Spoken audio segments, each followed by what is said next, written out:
Coming up on this edition of the Next Man Up podcast with Kenny Roda and Dennis Manoloff. That would be me and D-Man. Hey, we're going to break down the Browns' loss to the Rams. Freddie Kitchens screwed this one up royally, and we're going to tell you how, why, where, what he has to do to get this straightened out. What's wrong with Baker Mayfield and the offense? Is it all Freddie? Is it Baker? As you can tell, I'm a little bit worked up. D-Man's worked up. And we're going to tell you what the Browns need to do to try and fix this season ASAP. That's next.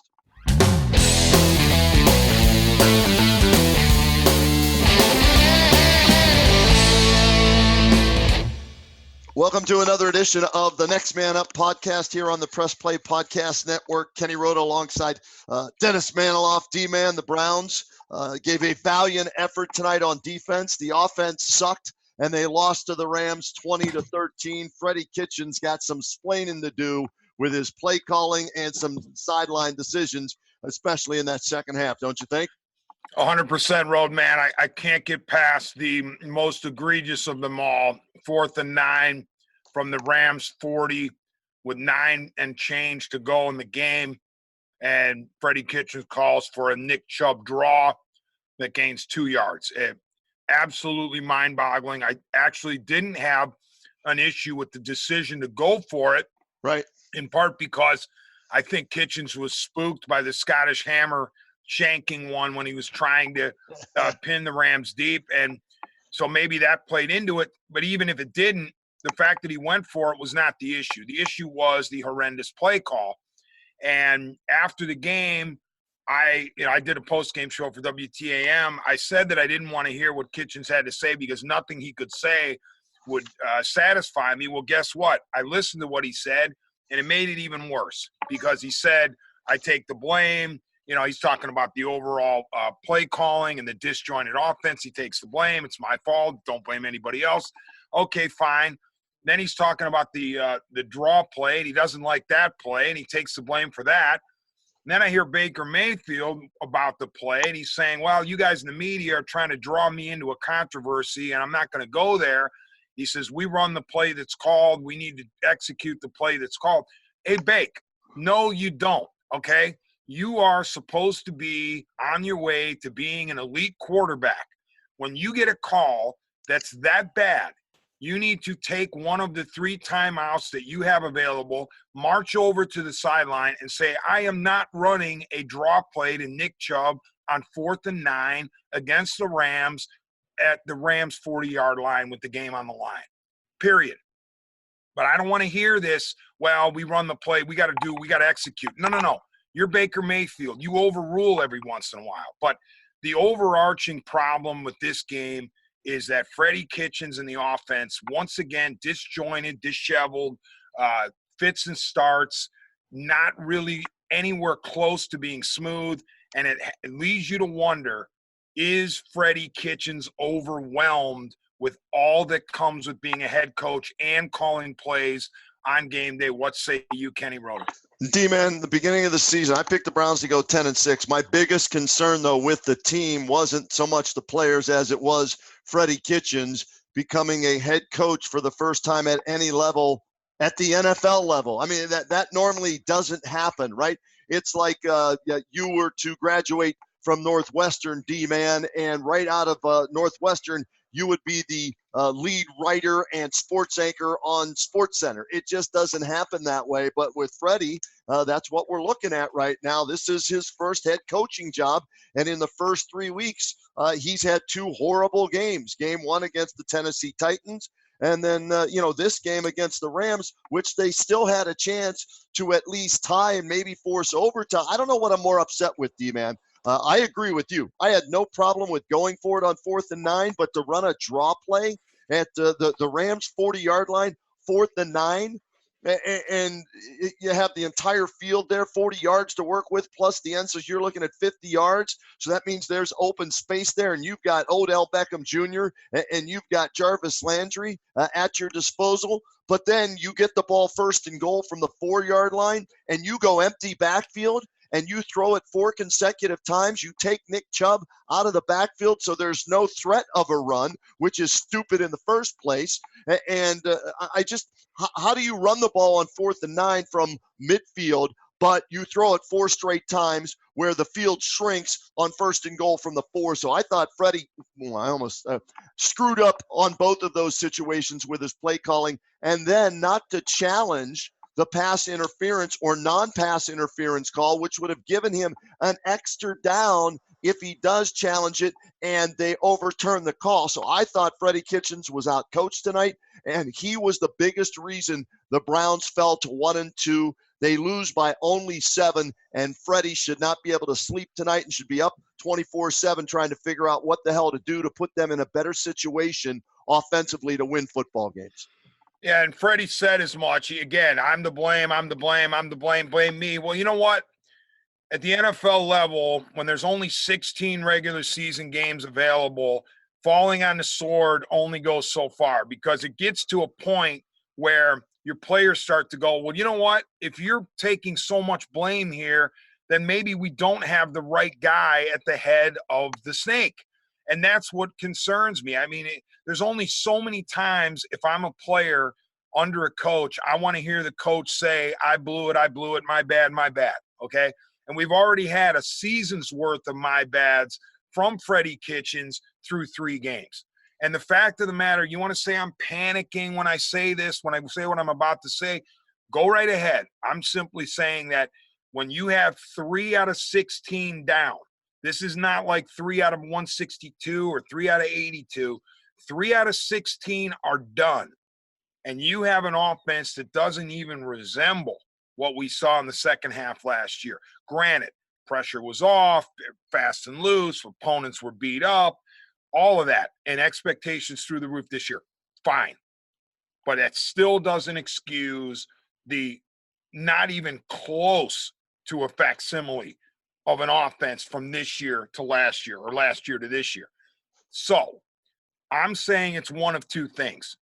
It's either Todd Monken and his offensive philosophies clashing with Freddie Kitchens' offensive philosophies, as was reported in the preseason nationally, and I scoffed at it. Oh, Monken and Kitchens will have plenty of time to work this out, and it's only natural that 2 offensive minds aren't going to be 100% simpatico all the time. And even Kitchens said, hey, it's no big deal. Well, guess what? Maybe there was truth to that, okay? So there's either Kitchens and Monken's offensive philosophy simply not meshing, dovetailing, synchronizing, whatever term you want to use, or Freddie Kitchens needs to offload the offensive or the play calling to Monken on game day. It's one or the other. So I think you've got to have a come to Jesus as early as tomorrow or tonight, late into the night, with Kitchens and Monken, and they need to figure it out. Either Kitchens offloads the play calling to Monken, or Kitchens just junks whatever Monken says he wants to do with the game plan and takes it over himself. But you're not going to tell me that this disheveled, disjointed offense is suddenly going to fix itself against the next 4 opponents. D-Man, I think he's overwhelmed right now. And in listening to his post-game press conference today, I feel that way even more. I felt that way before the game tonight. And when we were doing the Kenny and JT show on WHBC this past week, I told my partner JT, I said, look at this schedule coming up for the Cleveland Browns and check the coaches out that Freddie's got to go against. Tonight, the young genius in McVay. Next up, it's Harbaugh in Baltimore. Then it's Shanahan. Oh, by the way, they're off to a 3-0 start after skunking the Steelers today. Then you've got Pete Carroll, Super Bowl winner. Then it's, the greatest coach in the history of the NFL, Bill Belichick. They're going to be at a disadvantage in every one of those games when it comes down to the head coaching matchup. And we saw that tonight. So that was my concern. Here's a guy, and you know what? Maybe I got suckered into it as well when they hired him because of what he was able to do, and he and Baker's relationship and all that. It looked great, and Freddie's the right guy, the offensive mind in a pass-happy league and all of that. But I was concerned that, he was going to call plays and try and be a head coach and do that all for the first time ever. And I think we're seeing that. He's overwhelmed right now. And to your point, does he turn over the play calls to Monken? Does he scrap Monken's philosophy and just go with what they did last year. Something has to change or this will continue. Now, having said all that, I picked them to start the year 2-4, D-man, and still go 10-6 because the back end of that schedule is very favorable to them. So if they could somehow, some way in the next 3 games go 2-1, D-man, then you're back to 500 and all is well. And let's throw this out there. The Ravens lost today for the first time. You beat them next week, you're tied for first. So I know you don't want to push the panic button, but they do have to make some moves with this offense, which has scored 13, 23, and 13 points respectively in the first 3 games. Yeah, that's my point, Road Man, is I'm not going to entertain the idea if the Browns beat the Ravens, all will be well until I know what definitive steps are being taken to change what we have seen through 3 weeks on the offensive side. Because, listen, the defense, yeah, there were some mistakes made. And, yeah, I wonder what Whitehead was doing against Kupp on the goal line and the decisive touchdown.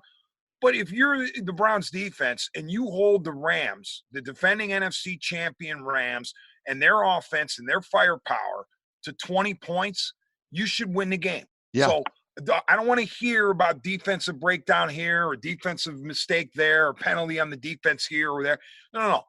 The bottom line is the high-flying Rams didn't do – they scored 20. That should have been enough for your team to win the game. And D-man, sorry to interrupt, they did it against a secondary where none of the replacement secondary. Yeah, it was the replacement secondary. And the Burris kid, they just signed him within the last 24 hours, and he gets a pick. So, yeah, credit to the defense. They gave the Browns every chance to win this game. The offense let him, Freddie and the offense let him down. Right. And listen, I know the Rams afterwards are saying, we got so much to work on. Well, guess what? A lot of it had to do with what the Browns were doing. You have to give credit to the other team sometimes. And yeah. I think the Rams deep down would probably credit the Browns defense, just as you've got to credit the Rams defense and their relentless rush. And Aaron Donald, as the Browns referred to him, 99, wrecking his havoc. And the Rams are full of veteran guys who know how to play. So certainly the Rams defense has something to do with the Browns' lack of output today. However, what we're doing is we're looking at the mosaic. We are looking at 3 games, not 1 game, 3 games. And we are looking at a disjointed mess against the Titans. We're looking at a unbelievably favorable matchup at the Jets, given that the Jets were down to, 10th stringers across the board. And so you get out of there with a win, great, but you still don't look good offensively. And then you come home to face the Rams and you continue to look lost offensively. And I want to say this now, I should have said it at the outset of the pod. In no way, shape, or form am I, or I'm pretty sure you, Kenny, or our great producer, director, Chase Smith, saying that we could be NFL head coaches, all right? Whenever we in the media criticize NFL head coaches, it is not because we think we could do the job better, all right? We are criticizing. D-man, I know I could do a better job than Hugh Jackson. Maybe not Freddie Kitchens, some of the others, but Hugh Jackson, yeah, I could have done a better job than him. Go ahead. There are exceptions to every rule. The point being is that I said on the air tonight on WTAM 1100 on the postgame show, I said, I couldn't even imagine being an NFL head coach for 1 minute of a game. My brain would explode, all right?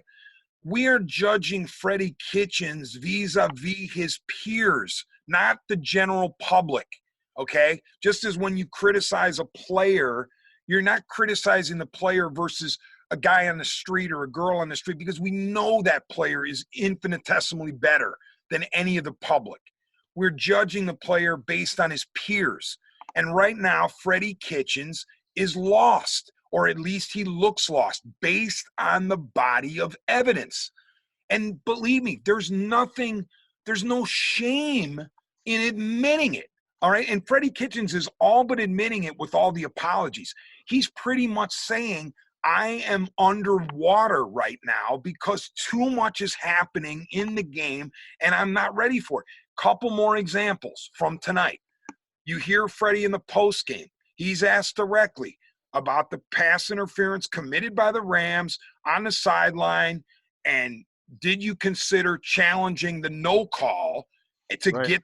get the pass interference? And his answer was, yeah, I considered it, but I didn't think it would be worth it. What do you mean you didn't think it would be worth it? Obviously somebody was telling you in the headset, hey, we got a blatant pass interference. NBC, Al Michaels, Chris Collinsworth, they gave you plenty of time. They gave a man on the couch in Berea enough time to phone into the Browns headquarters in First Energy and tell them, make the throw the flag here, challenge this.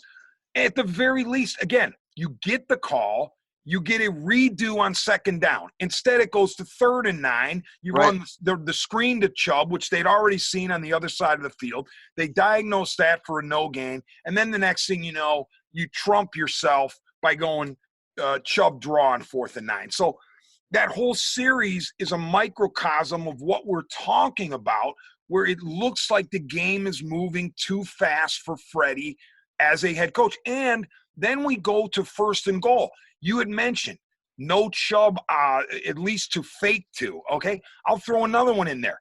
Why in the bleep did you trade for Odell Beckham Jr. if you're not even going to try one lob to the corner?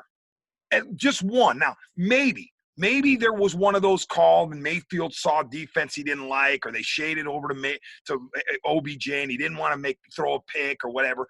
But to me, it's inexcusable that of the 4 passes you made, not one was targeted to OBJ in the corner. Why are you trading for him if not for that moment? I'm not saying you have to throw it to him 4 times, 3 times, or even 2 times, but at least once he's got to get a jump ball in the corner of the end zone with the game on the line. Now, I know he was double teamed on at least 2 of those plays, maybe all 4, and they were doubling or shading towards Jarvis Landry as well. But I agree with you. You've got to put him in motion, do something with him. Remember the old West Coast offense with Jerry Rice and the 49ers? They would bring him across the field in motion, rub him off the backside of the last tight end, and get him the ball behind the line of scrimmage and let him do something with it. The famous Bill Walsh sprint right option. Yeah, that's exactly what it was. So why can't the Brown? I mean, it's a copycat league. Go back and look when you have a receiver of that caliber. How did other teams with great receivers get him the football in these situations? You cannot have the ball 1st and goal from the 4, and like you said, not attempt one pass to him, and at least not run it one time. Freddie the story of this game, even though the offensive line sucked, Joel Bitonio had a crappy game. Okay, he had a terrible game tonight. The entire offensive line was bad. Baker Mayfield, ineffective again. His accuracy, getting balls batted downfield, he was not good. But the story of this game was Freddie Kitchens' mismanagement of this football game on the no challenge with the pass interference call. That I agree with you, D-Man. It was blatant to me. That one gets overturned, in my opinion. And at least you have a 2nd down and 9 and another down to get the 9 yards. And then the play calls on the draw and down. This is on Freddie Kitchens. And I'm curious to see tomorrow, after watching the film, what else he has to say, or how much more blame he takes tomorrow, because this falls squarely on him. Yeah, and it's possible, again, we mentioned this earlier, that the philosophies of Monken and Kitchens are simply not jiving. They're simply not dovetailing. Maybe you've got a Monken offense that's predicated on the deep drops and the holding on to the ball, and that's clearly not working, as opposed to Freddie's quick ball out of the hands fast. Maybe you have that clash, and maybe Freddie is covering for the fact that the 2 of them don't see eye to eye. But my point is, it's not that I want Freddie Kitchens to throw Monken under the bus. What I want Freddie and Monken to do is sit down and go, what has happened so far is not working. And it's not going to magically correct itself against the next 4 opponents at least. Therefore, a distinct change needs to be made. Either Freddie Kitchens says, I'm taking over the play, the play design, or the the schemes back. I'm taking them back, and I'm essentially leaving Monken as a shadow figure, or I'm letting Monken call the plays on game day. And oh, by the way, I'm the head coach, so I have the right to overrule anytime I want. That was a concept that Hugh Jackson never seemed to get into his head. He would always say, well, Todd Haley's calling the plays. Todd Haley's calling when Haley was finally brought in. Todd Haley's calling the plays. Guess what, Hugh? You can overrule Todd Haley every chance you get. And the same with Kitchens. If you turn the play calling over to Monken, you can, if you don't like a call, you make the call. And the same with Baker Mayfield. You got to tell me that you can't tell me Baker Mayfield doesn't have the ability to change a terrible play call at the line or in the huddle. He has to be allowed to do that. So I think a dramatic paradigm shift has to occur with the Browns' offensive minds, meaning specifically Kitchens, Monken, and Mayfield. If they're going to rescue this season with the next 4 opponents looming, and I know the Seattle, they look bad today, but they were playing a pretty damn good Saints team. But to me, if you're going to rescue this season and not let it get out of hand, you have got to nip this in the bud now. You can't wait for another 3 or 4 weeks. No, I agree with you, D-Man. So there has to be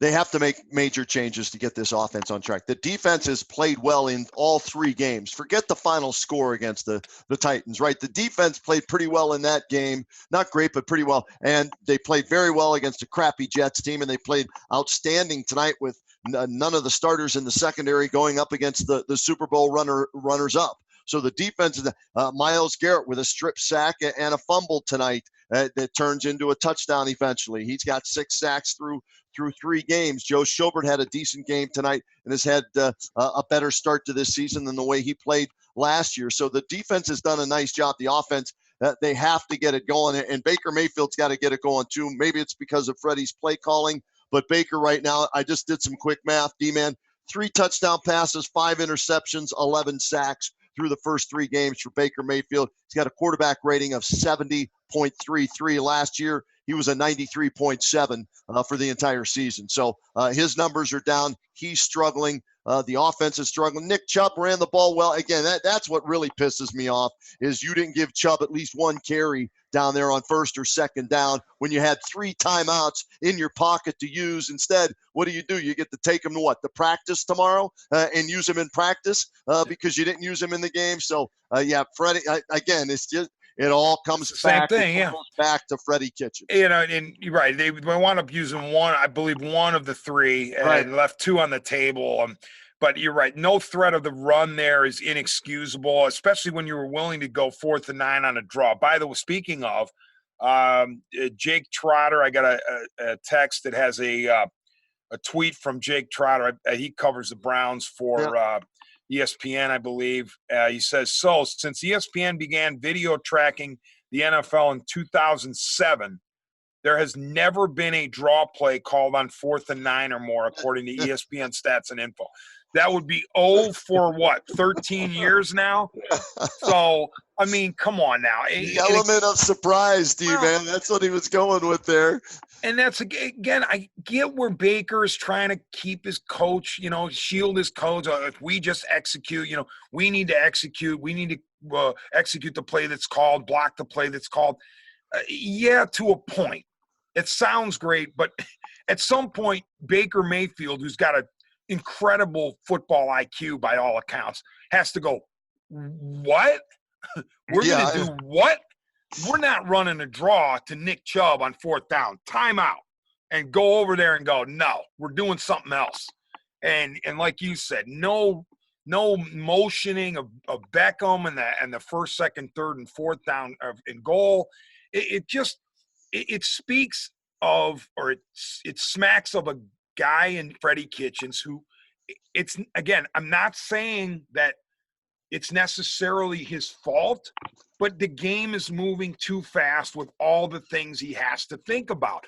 And by the way, there's a guy by the name of Bill Belichick. He coaches in New England. and he oversees the greatest team that we've ever seen in our lifetime. Yeah.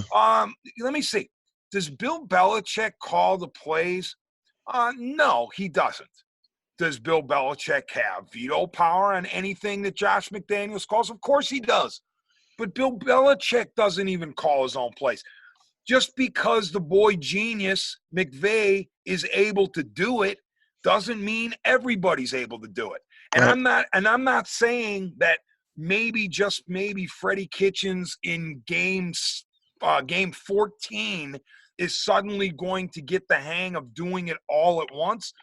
I'm saying that based on what we've seen so far, there's no evidence that he's going to be able to handle it in the next few weeks. And by the end of the Patriots game, this season could be flushed if you're not, if you're not careful.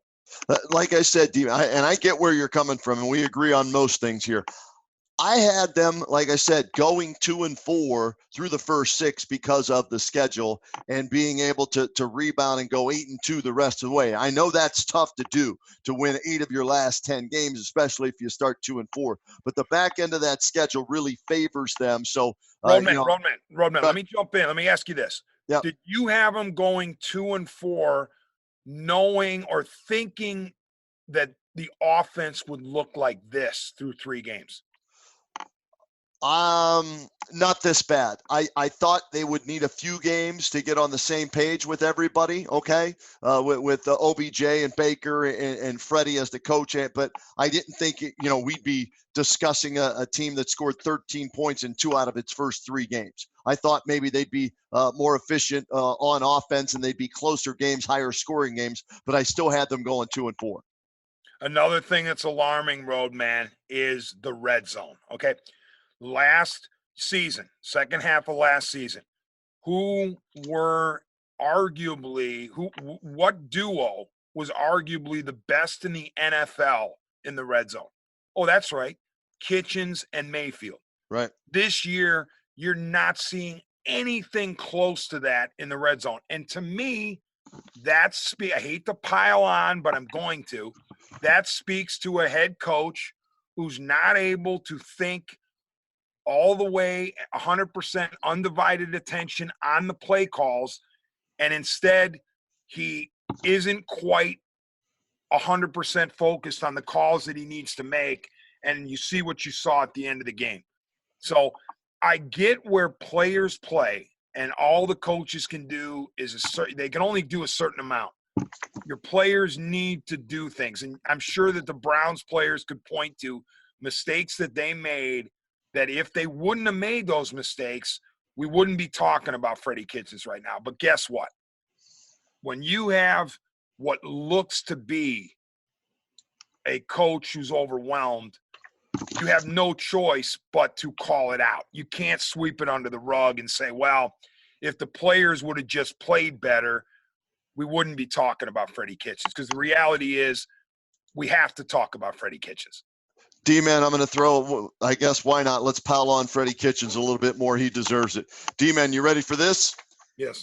18, I'm going to give you some numbers. 18 for 182 yards, 9 for 85 yards, 8 for 60 yards. That's 35 penalties for 327 yards through the first 3 games with this Cleveland Browns football team. And to me, again, that goes back to, not all of it, because we got to hold the players accountable as well. But a lot of that goes back, again, to Freddie Kitchens not having, control of this football team on the field, making dumb penalty after dumb penalty after dumb penalty. Yeah, you can't say that all these penalties or even the majority of these penalties are simply knuckleheaded, personal fouls. No, we're talking about, in addition to knuckleheaded personal fouls, we're talking about the majority of penalties, which have been, the false starts, the illegal shifts, the illegal motions. It just seems like this offense doesn't really know what it wants to do. There's not even a hint of an identity. Right when you think their identity is going to be OBJ, all of a sudden it's Chubb, and then the next minute it's Jarvis, and who knows what's going on with this offense. And by the way, I'm not saying that NFL offenses can't and shouldn't be chameleon, because it works well. Like, think about Belichick and Brady. You have to go back to them because they're the platinum standard in the NFL. They will do what needs to be done to beat a particular opponent on a given Sunday. If it means Brady throwing 45 times, they'll throw Brady 45 times. If it means running the ball 35 times, they'll run 35 times. They don't try to force feed any player. They don't try to make Tom Brady. Tom Brady knows if he can throw only 20 times in a game and his team wins going away, then that's great. So I'm not saying that by an identity you have to force feed a particular player.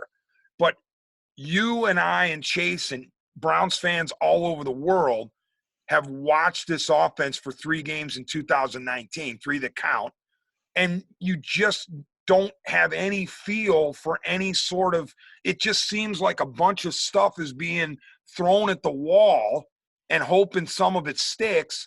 And, yeah, there have been a couple of nice possessions, but overall, if they weren't for the Jets, I'm glad the Browns won for their sakes, but if it weren't for the Jets' personnel shortages, who knows what their record would be. It could very well be 0-3. The point is they got to think long and hard about what their offensive situation is going forward.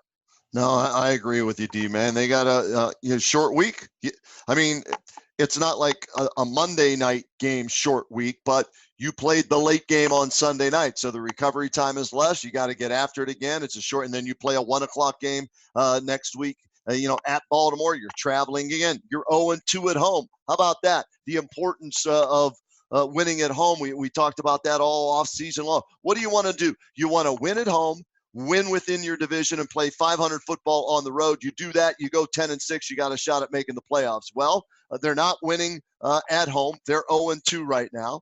They haven't played a division game yet, so that's good for them. So that doesn't come into effect yet. So maybe if they can steal one on the road, next Sunday, that makes up for a loss at home. It's frustrating right now with the way they're losing these games. The offensive struggles. Freddie Kitchens looks overwhelmed through the first 3 games. We'll see if it gets any better, like I said, starting this Sunday at Baltimore. Yeah, that was one of the texts. Well, not one, more than one text was coming in saying to my radio show tonight saying Freddie Kitchens overrated. And then other texts were coming in, Freddie Kitchens overwhelmed. And I said the operative word is overwhelmed. Yes. I don't think anybody was necessarily overrating Freddie Kitchens. It's just that he's overwhelmed. And again, I'm not saying that Freddie Kitchens won't be a good NFL head coach. That's not what I'm saying at all. I'm simply looking at a 3-game sample from 2019, and I don't like what I see. Roadman, anybody beyond, who do you on the Browns that stood out for you as having a good game, recognizing that, you win as a team, you lose as a team? Was there anybody that jumped out at you as having a good game? Nick Chubb almost had 100 yards, caught 4 balls out of the backfield. To me, he should be the focus of this offense to get them going and play off of Nick Chubb and the running game and play action. So I thought Nick Chubb had a nice game. Myles Garrett didn't have a spectacular game, but he made a play, D-man. You want an impact play from a guy like that each and every game, and you got one, a strip sack, number 6 on the year, forced fumble. They turned that into 7 points. So that was good to see. And like I said, I got to give that, even though they had some penalties and down the stretch, they didn't play great, got to give that secondary credit for coming in here, 4 new guys, 4 new starters because of injuries and playing as well as they did. Give Steve Wilks, the defensive coordinator, some credit as well for putting this defense together against, even though they're not playing well offensively yet, the Rams are still a pretty good offense. Correct. And I want to throw in another play or a player and a play that I thought was exceptional. And that was Joe Schobert when he essentially did a zone drop and deflected that ball that was picked late in the game. What could have been a costly pick for the Rams. I didn't understand why they were throwing the ball in that situation anyway, but that's McVay and that's the Rams offense. But you had Schobert showing his football IQ and his smarts, dropping into a zone that I'm pretty sure that Goff did not see him. And the next thing you know, ball's tipped into the air and intercepted by the Browns. So as we said, the defense deserved better. And I know the defensive players, the last thing you want to be doing, saying, hey, we did our job. What about them? No, that's not what the Browns are going to do at this point. I get it. But deep down in their souls, the Browns defense collectively can say, we held the Rams to 20 points. We got to win that game. So, Roadman, one more thing, and we'll wrap it up. When you look at the AFC North, how do you assess it right now? I got to give Baltimore what credit, you've seen man. from all four. I watched that game today. Baltimore played pretty well against Kansas City on the road. They played them well last year too.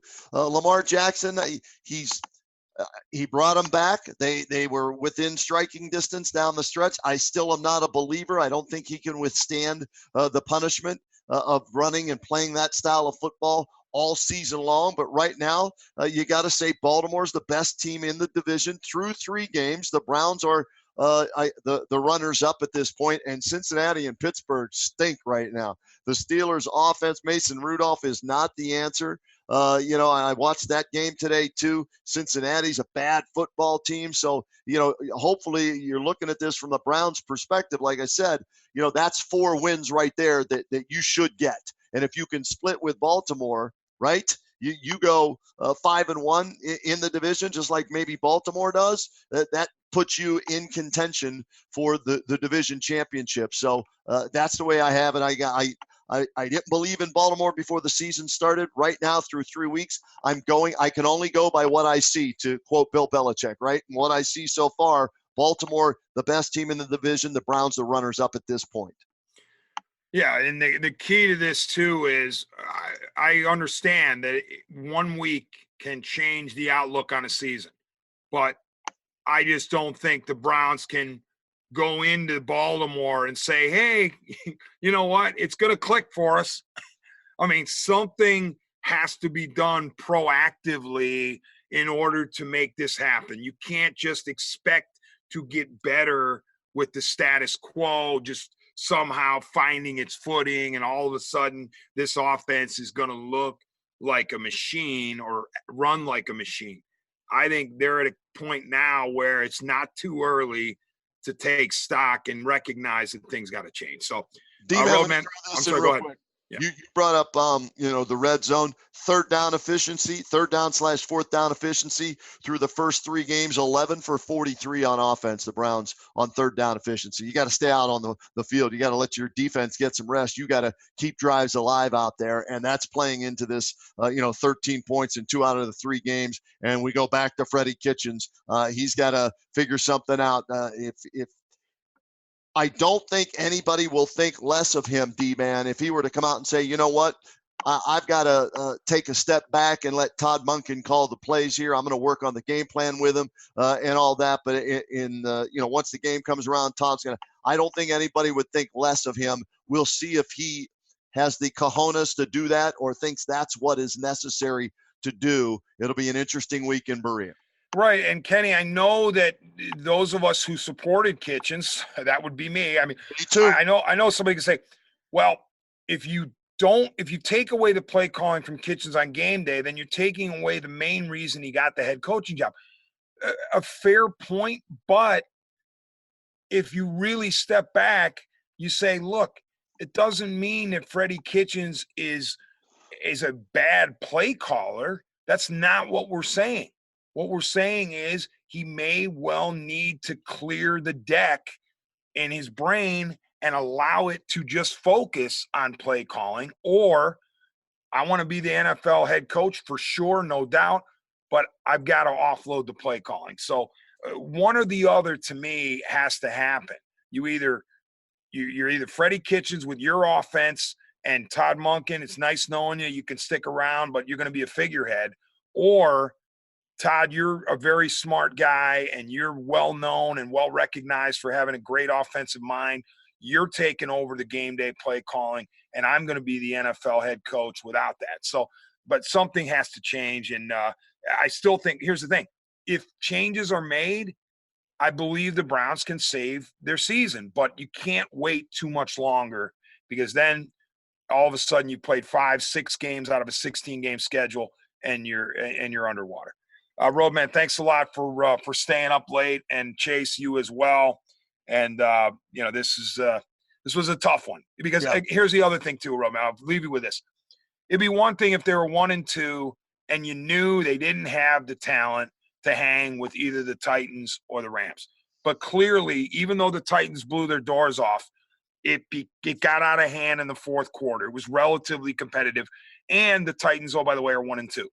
So the angst here is not just 1-2, but 1-2 in games, the two losses, games in which you felt like the Browns, at the very least, matched up with the opposition in terms of talent.